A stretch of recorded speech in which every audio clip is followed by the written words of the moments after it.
الحمد لله والصلاة والسلام على سيد الرسل وخاتم الأنبياء. اما بعد، نظم سبق موضوع د فرقه مودودیه. دا فرقه مودودیه چې کوم ده په جماعت اسلامي باندې مشهوره ده. د دې جماعت اسلامي یا د فرقه مودودی بنیاد دا علامه مودودی چې د ابو الاعلى ویل کیږي. د بریلیانو مشر اعلی حضرت ولو او د مودودیانو مشر چې کوم دی هغه ابو الاعلى دی. نو دا اعلی چې پکې دا سم خلک نه دي. او د فرعونیانو مشر دعوه کړې چې زه ربکم الاعلى یم، او مودودي ویل ابو الاعلى دی، او بریلیانو مشر اعلی حضرت. نو دا فرقه چې کوم ده د جماعت اسلامي بنیاد په 1360 هجري کې ایښودل شوی چې د عیسوي مطابق دغه 1941 جوړیږي. د پاکستان د آزادېدو څخه شپږ اووه کاله مخکې د جماعت اسلامي بنیاد ایښودل شوی. اول چې دا جماعت راغی نعره یې څه وله؟ اقامت دین اور حکومت اسلامی قیام، چې دین به قایم کو، دین به نافذ کو او اسلامی حکومت به قایم کو. دا ډېره پر فریب نعره بله. نو ځکه د دغه او مودودي صاحب په کلم کې هم ډېر تیز و او ډېر دلکش کلم یې و.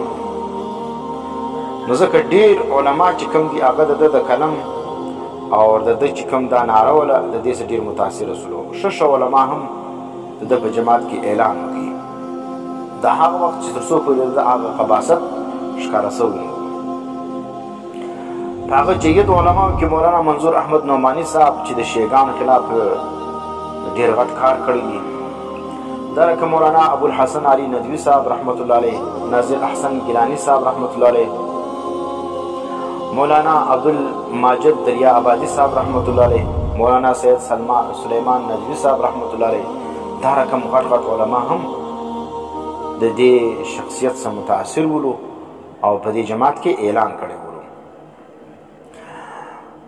د هغه وخت مرتول تر څو پورې د مودودي صاحب ګمراهي ښکاره سوې نه وه، چې څوک د مودودي صاحب د ګمراه کن عقاید ښکاره سولې، د خپله هغه ګنده عقیده ښکاره کړه. نو په یو کال کې دننه دا ټول علما چې کوم دي، که منظور احمد نعماني صاحب رحمت الله علیه، که ابوالحسن علي ندوي صاحب دی، که مناظر احسن گیلانی صاحب دی، او که مولانا عبدالماجد دریا آبادي صاحب دی، او که مولانا سید سلیمان ندوي صاحب رحمت الله، دا ټول د جماعت څخه مستعفي شولو، استعفا یې ورکړه. نو که چیرې مودودي صاحب سم سړی وای، دا غټ غټ علماو به د جماعت څخه استعفا ولې ورکوله. اوس څه عقاید موږ ذکر کوو. یوه عقیده دا ده عصمت د انبیاو انکار. وای انبیا چې کوم دي دا معصوم نه دي. دا فرمائی و عصمت در اصل انبیاء کے لوازمات سے نہیں، دا انبیاء و دا لوازمات سخا عصمت دینا.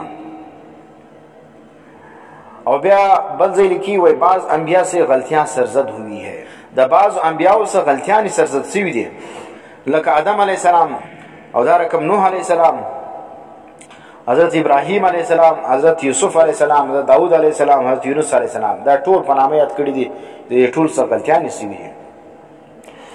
دا خو د انبیاء په باره کې دا خطرناک عقیده وه چې انبیاء معصوم نه دي. دا دویمه عقیده د صحابه کرام په باره کې دا ده چې صحابه کرام معیار حق نه دي. حالانکه قرآن خو فرمایلي وو که چیرې تاسو ایمان اړئ په شان د ایمان د صحابه کرامو، نو تاسو به پر هدایت باندې یاست. او مودودي صاحب څه فرمایي؟ هغوی صحابه کرام معیار حق نه دي. دا او نه صحابه کرامو یا د خلفای راشدینو فیصلې حجت دي. نه موږ فیصلې منو او نه صحابه کرام دا معیار حق منو. چې نه مني نو معلومه خبره ده چې دا د شیعګانو پر قدم روان دي. نو ځکه په هغه وخت کې علماو دا نعره لګولې وه چې یک مودودي 100 یهودي. او دریم نظریه د دوی دا ده چې ژره دا یو مټ ساتل دا لازم نه ده. اکثره تاسو وګورئ مودودي نظریه کسان دا ژیرې چې کوم دي هغه کونډې کوي، یا اسمازي یو دوه درې تار پر مخ باندې کښنې پرې ایښي. ولې؟ وایي په حدیث کې د ژیرې مقدار نه دی ذکر، بس ژیره ده که کښنې ده که لویه ده، بس ژیره ده. حدیث وی پرېږدي موږ پرېښې ده. او څلورم نظریه دا ده ترک تقلید دی. دا تقلید نه کوي. وایي د صاحب علم دپاره نو صاحب علم خو نن کسه ستلانه وګد مقلدین دي. او بعض علما وایي چې پر مقلد باندې د عالم اطلاق کول جایز نه دی. موږ ټول مقلدین یو نو ځکه دی وایي د صاحب علم دپاره تقلید ناجایز دی. نو صاحب علم که معنا مجتهد وي بیا قربان لري، او که صاحب علم ته یا ستاره کم کسان دي نو بیا خو دا خبره صحیح نه ده. و صاحب علم دپاره تقلید ناجایز او ګناه ده، بلکې تر ګناه نه غټ شی دی. بله نظریه دا ده سجده تلاوت دا بغیر اودس هم صحیح کېږي، حالانکې ټول فقها لیکي سجده تلاوت دپاره اودس ضروري دی، طهارت ضروري دی. نو دی وایي چې سجده تلاوت بغیر اودس هم صحیح کېږي. شپږمه نظریه دا ده وایي د قرآن او حدیث د فهم دپاره د صحابو ضرورت نشته. بس لغت تو ډکشنري عربي زده که او دغه چې کوم دی قرآن او حدیث مطالعه کوه، بس تاسو کوم په ذهن کې درلو بس دغه معنا ده. نو دا مه کوه چې د حدیثو د قرآن د تشریح دپاره د صحابو طرف ته رجوع وکړې. صحابه کرام سموچي شو مستغنیان یو، بس خپله چې مې عربي سره کوم ګډه وډه سره یې زده کړه، بس قرآن چې وکشي نو مطالعه به وکړو، خپل یې په سر په خلاصېږي. قرآن اسان دی. ولقد یسرنا القرآن للذکر فهل من مدکر. وایي قرآن اسانه دی. نو دا مودودیان نظریه ده چې موږ وایي قرآن هغه تفسیر معتبر دی چې صحابو کړی. د صحابو تفسیر هغه خواته د ځانه تفسیر کول دا صحیح تفسیر نه دی، دا د اهل سنت څخه انحراف دی. د دې مودودیانو حکم څه دی؟ مودودي صاحب او د جماعت د دغه مذکوره بالا عقایدو پر بنیاد باندې د اهل سنت والجماعت خلاف عقیده لري. دغه بعض عقاید د معتزله راخیستي دي، بعض عقاید د شیعهګانو روافضو راخیستي دي. نو مودودیت چې کوم دی دا د اعتزال، مودودیت چې کوم دی دا د اعتزال او د رفض دا چټنی ده. نو د معتزله او د روافضو جمکټې ته چې ویل کېږي مودودیان ویل کېږي، ځکه دې کې د معتزله او عقاید موجود دي، د روافضو او د شیعهګانو روافض هم پکې موجود دي. دویم حکم دا دی مودودي صاحب او د متبعین د مخصوص خیالاتو او عقایدو نظریات پر بنیاد باندې پر ده باندې علماو حکم لګولی دی دا ضال هم دی، دا مضل هم دی، دا خپل هم ګمراه دی او نور خلک هم ګمراه کوي، او بیا چې دی فاسق دی. دا رقم کسان مودودي او نظریه انسانان دا باندې علماو حکم لګولی دا فاسقان دي. ځکه جرم نسته او دغه چې کوم دی صحابه چې کوم دی هغه معیار حکم نه بولي، او دا رقم انبیاء د عصمت نظریه نه لري، او تقلید او دا رقم دا نور نظریات به دي. خو موږ دا مختصر ذکر کړل. نو په دې بنیاد باندې دا کسان فاسقان هم دي، او د دې سره رشته کول دغه ځان ساتل پکار دي.